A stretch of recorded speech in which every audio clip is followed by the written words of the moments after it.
efectivament. Bueno, avui, Fermí, Sí, faràs unes faves. com la masovera. Els divendres faves tendres. Sí, és veritat.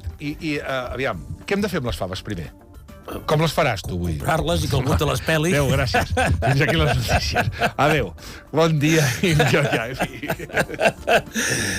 Aviam, primera, és un plat que comença ara, perquè comencen les faves, sobretot de la zona del Prat, després una mica més endavant, primers de març, tot això a la zona del Maresme, una mica més tard, cap a juny, doncs ja venen, com el cas dels pèsols també, doncs ja venen més per la zona del Petit Empordà, etc, no? Per tant, nosaltres què necessitem aquí? És com una explosió del començament de la primavera. Alls tendres i cebes tendres en comptes d'alls normals i cebes normals.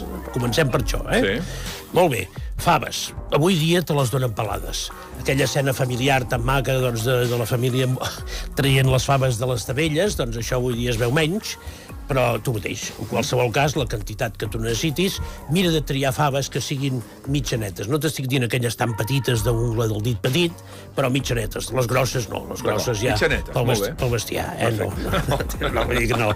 M'entens, eh? Sí, t'entenc. Aleshores, per fer-les ofegades a la catalana, ofegades vol dir que les farem tapades. Ui, això és important, Això és el més important de tot, vol dir que es faran ofegades, i n'hi ha coent amb el seu motor. Jo me'n recordo com la meva mare tapava a un paper d'estrassa. De paper d'estrassa era? No, el paper d'estrassa, o a vegades es posava la tapadora a l'inrevés, te'n recordes? I s'hi tirava una mica d'aigua amb una mica de marduix o una mica de menta, perquè si a les faves els hi faltava una miqueta d'aigua, doncs en posaves d'aquelles per no aturar la cocció, que eren calentes, eh? Aleshores, què necessitem? Escolta, per la quantitat que vosaltres vulgueu, mig quilo de faves, per exemple, home, 3 persones o alguna cosa així, doncs 3 persones en mengen perfectament, eh?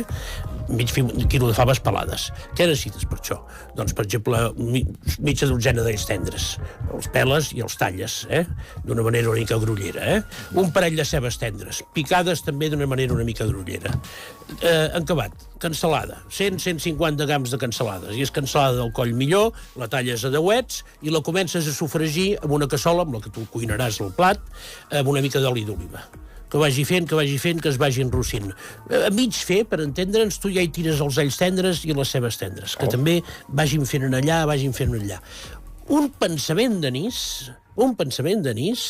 i un vas de vi ranci. Entesos? Jo no hi poso tomàquet, però si n'hi vols posar una miqueta, posa-n'hi un i prou, tallat també grollerament, sortirà aquest sofregit més fosquet i més agradable. Molt bé, vas fent allà i aleshores a partir d'aquell moment, quan aquest sofregit ja el veus una mica a punt, hi tires tu les faves a dins, amb un puntet de sal, i si tens un boquet garní, o sigui, amb un fil d'aquells de cosir, per entendre'ns, fas un boquet d'herbes, amb què? Amb una mica de julivert, amb una mica de menta, una mica més de menta, i una fulleta de llaurer. Ho emboliques, ho poses allà dins, vinga. Aleshores ja anem tapant, ja posem la cassola tapada, foc mitjanet, tampoc lent, foc mitjanet, que vagi fent. Què passaran aquí? Totes les verdures, incloses la fava, aniran traient la seva aigua. I tu que ja has tirat aquí aquesta mica també de vi, i per tant, això què anirà fent? Home, doncs anirà fent una mica un caldet que servirà, és el just que servirà per coure la fava. No necessites res més amb això, I al final què hi poses? Ni res, No, si necessites un pensament, també una gota d'aigua, no et dic que no, però potser pot ser una tassa de cafè. Has de procurar que no ho necessiti. I això és un control del foc, també, Aleshores, aquesta fava, que és mitjaneta, fava tendra, escolta, amb un quart d'hora l'has de tenir llesta, m'entens? Un quart d'hora l'has de tenir llesta. Sí, un quart d'hora l'has de tenir llesta. Si és una fava tendra, ja et dic d'aquestes mitjanetes. I què t'hi falten aquí, al final de tot plegat? El que en dirien el bull de faves o la botifarra negra. Entesos? Aleshores, aquesta la tires al final perquè no se t'esmicoli tota pel guisadet. Realment, en un parell o 3 de minuts, li donarà aquell gust, un gust molt característic, molt peculiar, rectifiques i corregeixes de sal, proves que realment la fava ja estigui a punt i a servir a taula immediatament. Fermí Puig, amb les faves tendres ofegades a la catalana. Moltes gràcies, Fermí. Gràcies a vosaltres.